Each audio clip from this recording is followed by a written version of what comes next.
আসসালামু আলাইকুম। বাংলাদেশ বেতার গোপালগঞ্জ খবর পড়ছি লাবণী অধিকারী। গোপালগঞ্জের শহীদ বুদ্ধিজীবী স্মৃতিস্তম্ভে শ্রদ্ধা নিবেদন ও আলোচনা সভার মধ্য দিয়ে শহীদ বুদ্ধিজীবী দিবস পালিত হয়েছে। গতকাল সকালে সদর উপজেলার জয়বাংলা পুকুর পাড়ে নির্মিত বধ্যভূমি স্মৃতিস্তম্ভে ফুল দিয়ে শহীদদের প্রতি প্রথমে শ্রদ্ধা জানান জেলা প্রশাসক মোহাম্মদ আরিফুজ্জামান ও পুলিশ সুপার মোহাম্মদ হাবিবুল্লাহ। পরে মুক্তিযোদ্ধা, বিএনপি, উপজেলা প্রশাসন, জেলা উদীচী সহ বিভিন্ন রাজনৈতিক, সামাজিক ও সাংস্কৃতিক সংগঠন ফুল দিয়ে শ্রদ্ধা জানান। এ সময় শহীদদের রুহের মাগফিরাত কামনা করে ১ মিনিট নীরবতা পালন ও দোয়া অনুষ্ঠিত হয়। পরে উপজেলা পরিষদের হলরুমে দিবসটির তাৎপর্য তুলে ধরে এক আলোচনা সভা অনুষ্ঠিত হয়। সভায় দিবসটির চেতনা ধরে রেখে আগামী প্রজন্মের মাঝে আদর্শ ছড়িয়ে দিতে ও অপতৎপরতা রুখতে সকলের প্রতি আহ্বান জানানো হয়। আলোচনা সভায় জেলা প্রশাসক মোহাম্মদ আরিফুজ্জামান ও পুলিশ সুপার মোহাম্মদ হাবিবুল্লাহ সহ বিভিন্ন শ্রেণী পেশার মানুষ উপস্থিত ছিলেন।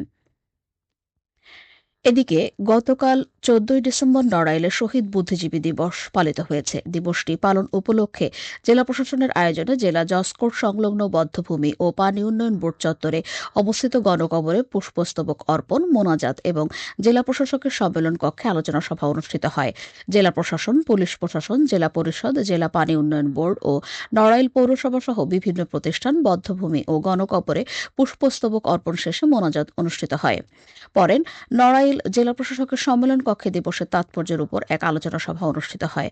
সভায় জেলা প্রশাসক ড মোহাম্মদ আব্দুস সালাম, জেলা পুলিশ সুপার মোহাম্মদ আল মামুন শিকদার, জেলা পরিষদের প্রধান নির্বাহী অফিসার মোহাম্মদ আসাদুজ্জামান, জেলা স্থানীয় সরকার বিভাগের উপপরিচালক জুলিয়া সুকাইনা, অতিরিক্ত জেলা প্রশাসক সার্বিক লিঙ্কন বিশ্বাস, মুক্তিযোদ্ধা, রাজনীতিবিদ ও সাংবাদিক সহ বিভিন্ন শ্রেণী পেশার মানুষ এ সময় উপস্থিত ছিলেন। এছাড়াও মসজিদ, মন্দির, গির্জা, প্যাগোডা সহ অন্যান্য উপাসনালয়ে শহীদ বুদ্ধিজীবীদের আত্মার মাগফিরাত কামনা করে বিশেষ দোয়া ও মোনাজাতের আয়োজন করা হয়। নড়াইলে ত্রয়োদশ জাতীয় সংসদ নির্বাচন ও জেলার সার্বিক আইনশৃঙ্খলা বিষয়ক কমিটির এক সভা গতকাল নড়াইল জেলা প্রশাসকের সম্মেলন কক্ষে অনুষ্ঠিত হয়েছে। সভায় জেলার সার্বিক আইনশৃঙ্খলা পরিস্থিতি নিয়ে আলোচনা করা হয় এবং বর্তমানে জেলার আইনশৃঙ্খলা পরিস্থিতি স্বাভাবিক থাকায় সন্তোষ প্রকাশ করা হয়। আসন্ন ত্রয়োদশ জাতীয় সংসদ নির্বাচনের নির্বাচনী আচরণবিধি কোনোভাবেই যেন লঙ্ঘিত না হয় এবং নির্বাচন নিয়ে আইনশৃঙ্খলার কোনো অবনতি যাতে না ঘটে সে বিষয়ে দায়িত্বপ্রাপ্ত কর্মকর্তা ও সংশ্লিষ্টদের সজাগ থেকে কাজ করার উপর গুরুত্ব আরোপ করা হয়। এছাড়াও ইফটিজিং, বাল্যবিবাহ রোধ, মাদক, জুয়া নিয়ন্ত্রণ, হাইওয়ে রোডে অবৈধ এবং লাইসেন্সবিহীন ও হেলমেটবিহীন মোটরসাইকেল চলাচল বন্ধে, নিয়মিত মোবাইল কোর্ট পরিচালনা, যানবাহনে নিয়মিত তল্লাশি ও রাতে প্রধান সড়কে পুলিশি টহল আরও জোরদারের উপর গুরুত্ব আরোপ করা হয়। জেলা প্রশাসক ড মোহাম্মদ আব্দুস সালামের সভাপতিত্বে জেলা পুলিশ সুপার মোহাম্মদ আল মামুন শিকদার, জেলা পরিষদের প্রধান নির্বাহী অফিসার মোহাম্মদ আসাদুজ্জামান, জেলার বিভিন্ন রাজনৈতিক দলের নেতৃবৃন্দ ও রাজনীতিবিদ সহ সংশ্লিষ্ট কমিটি ও বিভাগের কর্মকর্তাগণ এ সময় উপস্থিত ছিলেন।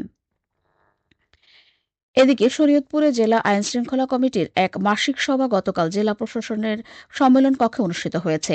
সভায় সভাপতিত্ব করেন জেলা প্রশাসক তাহসিনা বেগম। এ সময় জেলার সার্বিক আইনশৃঙ্খলা পরিস্থিতি নিয়ে বিস্তারিত আলোচনা করা হয়।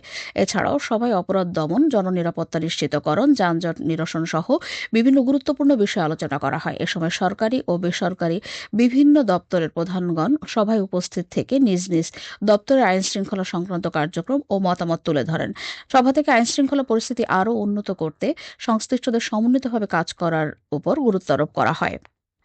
নড়াইলে জেলা নারী ও শিশু নির্যাতন প্রতিরোধ কমিটির এক সভা গতকাল নড়াইল জেলা প্রশাসকের সম্মেলন কক্ষে অনুষ্ঠিত হয়েছে।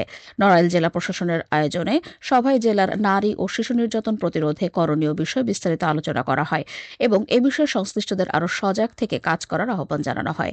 জেলা প্রশাসক ড মোহাম্মদ আব্দুস সালাম এর সভাপতিত্বে পুলিশ সুপার মোহাম্মদ আল মামুন শিকদার ও জেলা মহিলা বিষয়ক অধিদপ্তরের উপপরিচালক মৌসুমী মজুমদার সহ সংশ্লিষ্ট কমিটি এ বিভাগের কর্মকর্তারা এ সময় উপস্থিত ছিলেন।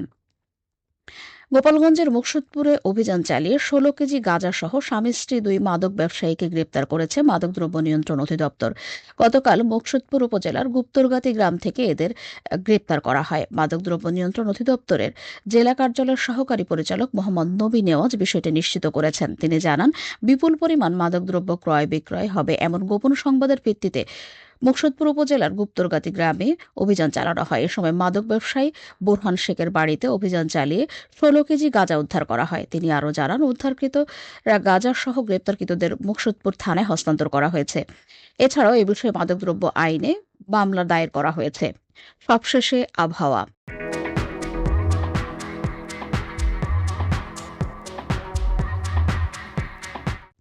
আজ বেলা ১টা পর্যন্ত আবহাওয়ার পূর্বাভাসে বলা হয়েছে, দেশের অভ্যন্তরীণ নদীবন্দর সমূহের জন্য কোনো সতর্ক বার্তা নেই এবং কোনো সংকেতও দেখাতে হবে না। খবর শেষ হলো। আমাদের পরবর্তী খবর প্রচারিত হবে সকাল ১০টা ৩০ মিনিটে বাংলায়।